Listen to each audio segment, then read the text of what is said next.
In the last video, we took a look at Atsushi Murasakibara, the Center for the Generation of Miracles. I originally spent over a year slowly grinding to build all of the characters, but between moving and data corruption, I've lost all the other footage. But this flash drive had one last recording on it, and that's for Daiki Aomine, the legendary power forward and the scoring ace of Teiko Middle School. Getting straight into his physical traits, Aomine is a monster athlete with speed, acceleration, stamina, and vertical inches away from 100, letting him reach his max speed almost instantly without burning gas too quickly, and he can reach the rim without effort. His best stats are in scoring below or above the rim, a high fadeaway stat, good ball handling and post abilities, and solid with free throws. The defense is nothing special, but I did my best. I admit his mid-range stats aren't anywhere near as high as I'd prefer, but hopefully my badges can make up for that. At 92 overall, he's far more complete than Murasaki was. On that note, Aomine has badges maxed out in almost every single category, starting with his strongest. I honestly wasn't sure how I wanted to build him because I can't get enough badges to match how many skills he has, so I spread him thin and settled for multiple bronze and silver badges, with gold for acrobat, contact finish, and relentless finish. This allows him to use even less of his stamina, dunk over more people, and make difficult layups. Getting and ones is a lot harder in this game than in previous ones, but fingers crossed. There's not a lot of badges I have access to, but I did my best to make up for mid-range weaknesses, and Deadeye will help the game be more forgiving if my timing isn't perfect when I'm being defended on a shot. And difficult shots lets me score more jumpers after I dribble. The rest is whatever. Playmaking is the only category I still needed to work on, but focuses on Aomine's dribble ability since he's a selfish player. Ankle Breaker combines with Space Creator to give me room to make maneuvers, and some of the others add to that, or they help with stamina. In a perfect world, Stop and Go would be higher since stopping on a dime is one of his signature traits. And maybe I'd add other badges to make a stronger offensive threat. Realistically, I'm not sure how much defense I'll play because to stick with the realism, I keep all the characters' heights close to their listed vitals in the manga.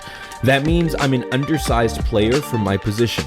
But defense wins championships, so clamps, reflexes, tireless, and intimidator were my go-tos for saving my stamina and being as effective as possible across the board. I know I don't need chase down at all, and that could have boosted 2 of my badges instead, but I want to be a show-off and see if I can get a flashy block. Those are my badges, but who am I playing? Aomine is signed to the Cleveland Cavaliers where their star was Kevin Love, a player that barely breaks the top 60 and the rest of the roster doesn't get more flattering. The only championship that team won was with LeBron James and Kyrie Irving. I don't even have an equally good partner, so I have to be an entire team, but Aomine prefers it that way.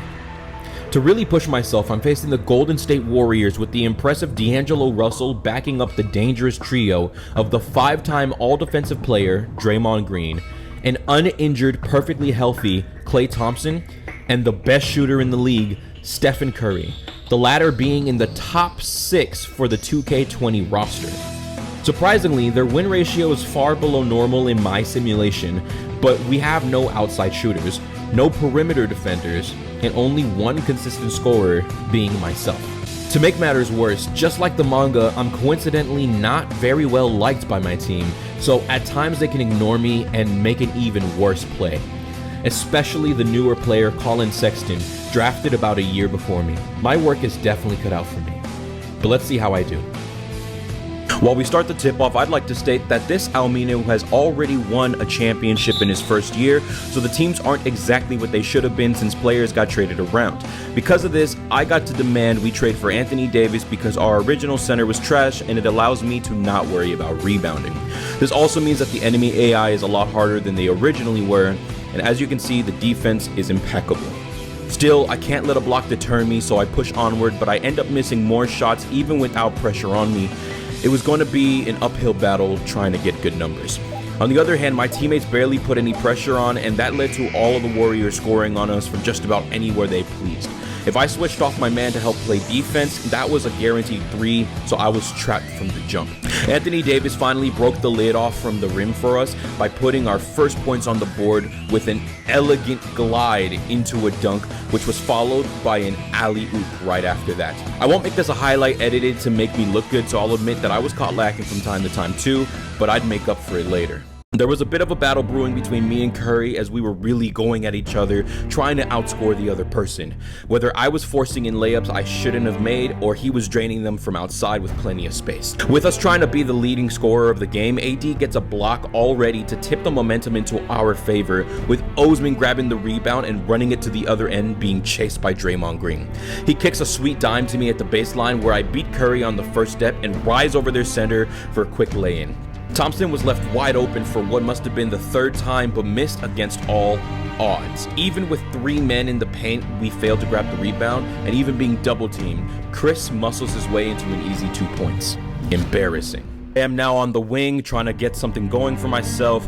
I'm refusing to pass it, and I'm kind of managing to break through, and I draw the foul. Even though I don't manage to make it, you can see him pissed off in the background.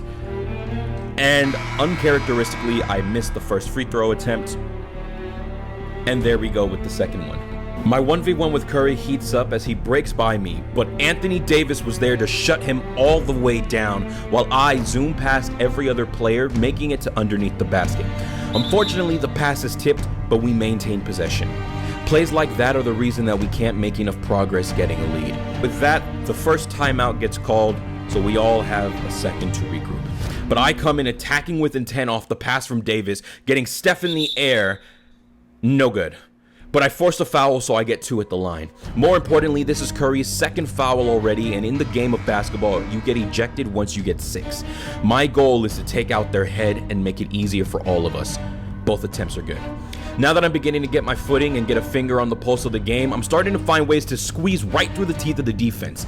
No issue staying ahead of my defender, and even when cleanly contested mid-air, I can get a gentle kiss off the glass to make it happen. I wasn't the only one with willpower, as Jordan Poole had great body control, getting this last second and 1 in my face. Rookie mistake on my part. Whether it was my fault or not, we were leaving shooters open. The Rock gets sent hurling on a high arcing shot with a beautiful backspin, but we saw signs of a downward spiral. Those unlucky moments are ones I like to capitalize on. Feelings get intense, and players that can't keep those under control are the easiest ones to take advantage of.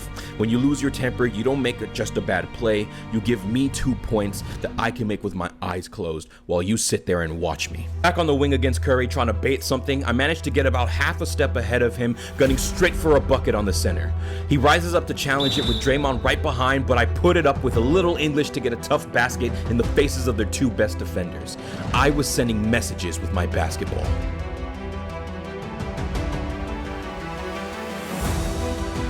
At the line with the attempts, and that one's money. Curry started to really lose himself, fumbling the ball and completely throwing away a possession that they desperately needed. That doesn't mean my team was doing any better though, sometimes failing to even jump to defend. The only thing I could do is count on myself. I had to keep shredding them apart on my offensive end and slash through them in any means possible. Getting a quick replay on that score, I make them look stupid the way I swing back around to completely dodge them mid-air. Bad streaks only last so long though with legendary players, so of course if we weren't diligent, Curry was going to close the gap in no time at all, easily competing with my and ones. I needed to preserve some stamina for later just in case, so I blessed the rookie with an absolute dime of a backhand pass, and he just stands there pump faking. I even set the screen to create space, and he completely whiffs on an open jumper. I was on the court and it was difficult to watch. Curry getting back at me with another blow-by attack to the rim, but with the momentum of him trying to keep up with my speed and how closely I play to him, it takes no effort at all to get him to lean on me too hard and draw the foul. It doesn't matter if I make them anymore. I was already halfway to locking him out of the game for good. His handles are still elite, so the best we can do is try to disturb the shot. I managed to get up in time to bother it, but a 6'8" Kevin Love can't rebound over Curry, so he gets a putback and draws the foul on Love. Towards the end of the second quarter, we were tied when we really shouldn't have been, and in all honesty, I got frustrated. I got swatted to the bleachers like I deserved to be, and I ended up on their tail end en route to the most avoidable fast break score ever in this contest.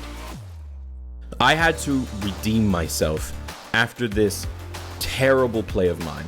So I had the boy dancing before I hit him with the shake and bake, and I swung around the back of the help D who was stuck on a screen, slowed it down to let Steph catch up, and nailed the reverse layup, drawing the contact, and won.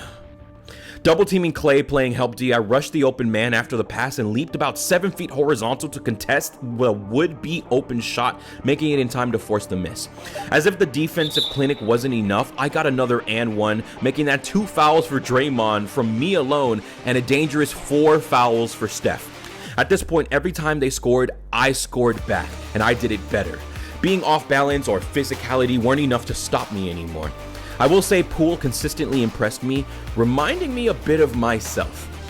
That sentiment can't be given to the other Warriors though, as I was able to pick their pockets with a devious steal. Here I am coming down on the fast break and absolutely posterizing Klay Thompson, big boying him right there. We're gonna need the replay. You can see the way that I really extend that forward leg and rise up with absolutely no effort whatsoever. And this just continued to happen where I was finding new ways to get it done for the Cleveland Cavaliers. Nobody was stopping me whatsoever. I was going deep into my bag of tricks. I was in the zone and was looking completely unstoppable. I even started playing around with Clay, trying to get him to bite on a pump instead of just scoring and moving on, because I needed more to keep myself entertained. With that scoring outburst, I managed to get us a real lead and we closed the first half on a good note. I still had plenty left in the tank. The third quarter definitely started terribly, with somebody being in a different zip code than Clay, giving him all the air in the world to breathe while he fired a 3. But we kept up the momentum, as you can see by the score, and with well-placed double teams, we slowly started shutting down the perimeter threats. Some of them anyways. I was in the most savage mindset I could be and ripping the ball from Thompson, almost coming out of thin air and immediately hammering it down on 2 defenders right after we just scored. I wanted my name written all over this game. It was such a rabid, hyper-aggressive tactic that they felt compelled to play it back. 17 minutes to go and I already had 30. The Gatorade symbol shows I'm running low on stamina, but that doesn't exist to me. Stamina is perseverance. Hustle outweighs limitations on the body, so even in a tight corner with the solid back screen on me, I was keeping up well enough to force a bad shot and prevent yet another 3. To rub it in his face, I came to attack that same wing on the other end. Clean cross, Love completely failing to set a pick, by the way. And there it is, ladies and gentlemen, the 5th foul with the whole quarter and a half of basketball left. Clay can keep draining 3s, but without their star shooter, they have no hope of keeping up. And I start bullying him. He stumbles back on the shoulder fake of the perfectly executed Black Mamba fadeaway turnaround jumper. They finally subbed me out and I was worried about our lead. It was fine. I come down from the distance like a hawk, making sure Steph had to fight for crumbs, and I was doing my best to interrupt Thompson's efforts too. If they got cold, a dub was all but guaranteed. I was getting shiftier and having fun finding new ways to put up points. Front with Poole on my hip for backup, I fake a potential pass or pick and roll with a half spin and split the double team before getting above the big man and tossing it in. Then Curry missed. And he missed again. I wanted to ratio him, dog walk him in his own arena, and make sure I established dominance on the face of their franchise. I continued to go off drawing endless fouls. Coach Kerr was absolutely sick of it. I could get around them with no energy, and then foul them. How do you combat somebody who can rock a rim and switch to be so fluid? If I can make you bite on a fake, get a clean, flashy back pass to reset, and then hit the mid-range right in front of you, what can you do but take a beating with humility? They were crumbling. Aomine was an outright villain against this team. A takeover meter, a stamina bar, these concepts don't exist when you're on this level. When you can enter the zone at any moment you please and smash it home with such freakish athleticism as this, as an undersized player, I was bullying them just to see how far I could take it. I had 66% of what their whole team scored. I'm the king of the East now. They just wait for the buzzer to save them.